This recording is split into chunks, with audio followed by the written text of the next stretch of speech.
co-founders of Harmony for All. So, in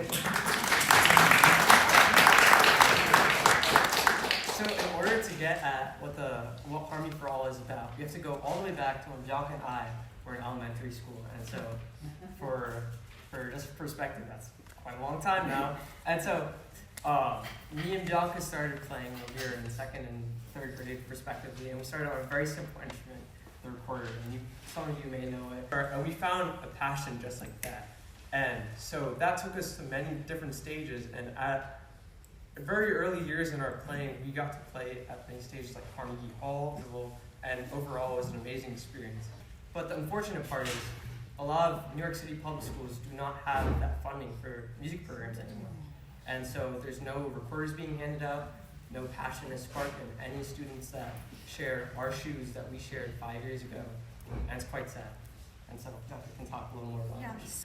The main mission of Harmony for All is to increase accessibility to music education in New York City public schools, especially for marginalized communities.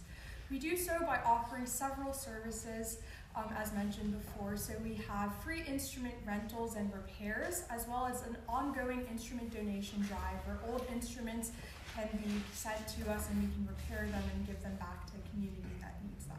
And today we're offering one of our favorite services, and me and Joshua as musicians, we love to do this all the time, is our community concerts. So today we'll be having a concert in honor of Black History Month. I'm a classical musician and Joshua's a jazz musician. And one of our core beliefs at the foundation of our musical studies is actually being an artist as citizen.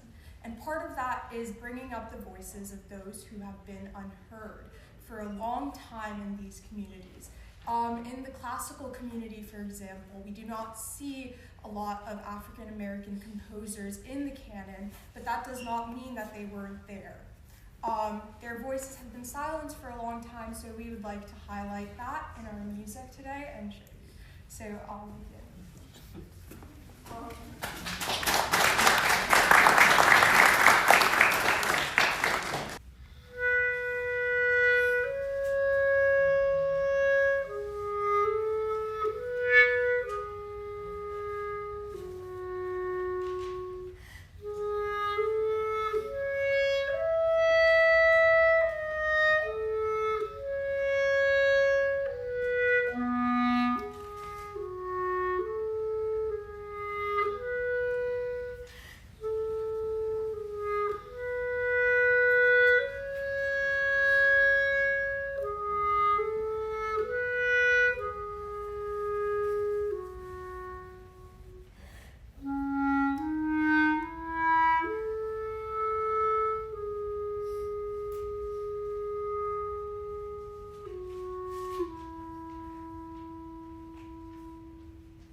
Etude by Sid Cooper, who, if you guys don't know, he played with Miles in the early 70s and late 60s.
Continuing with the monk tradition, we have another beautiful ballad entitled Ask Me Now. And so a lot of different players have played this in the past, but usually it starts with like an alto little solo or like a tenor solo where they'll play like the first A and then the whole band will come in. This time we'll have Ezra holding that down. Does that take away?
This may be a composer that is a little more unheard of than the rest of the composers on this set. And so, you all must know Duke Ellington, right? Someone tell me what instrument Duke Ellington plays right now. Oh, you got it. So, Duke Ellington plays piano, and he's obviously famously known for all his wonderful compositions, and his ingenuity is beyond a lot of what is seen today out of the modern jazz scene, and it's really in there. It's really just the real stuff. And so we'll be playing a tune by a counterpart of Duke Ellington that helped him with a lot of his compositions. That is maybe a little more unheard of, called Billy Strayhorn. And so this is Upper Manhattan Medical Group.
improvisation occurs when you play jazz, because what you play is quite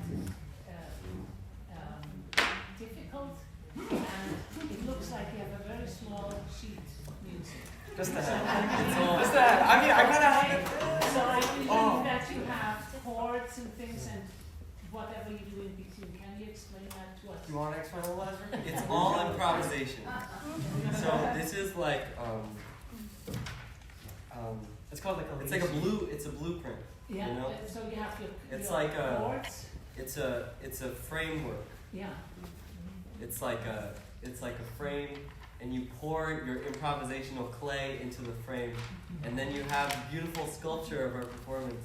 And so all these notes, they're only suggested, and all these harmonies, they vaguely suggest some things that are part of the idiom of Western harmony, but we don't need to stay true to that. We just need to follow our improvisation and trust the sound and make The sure that what beats. we're doing exists in the And frame. stay within the beat. Yeah, that too. That is amazing.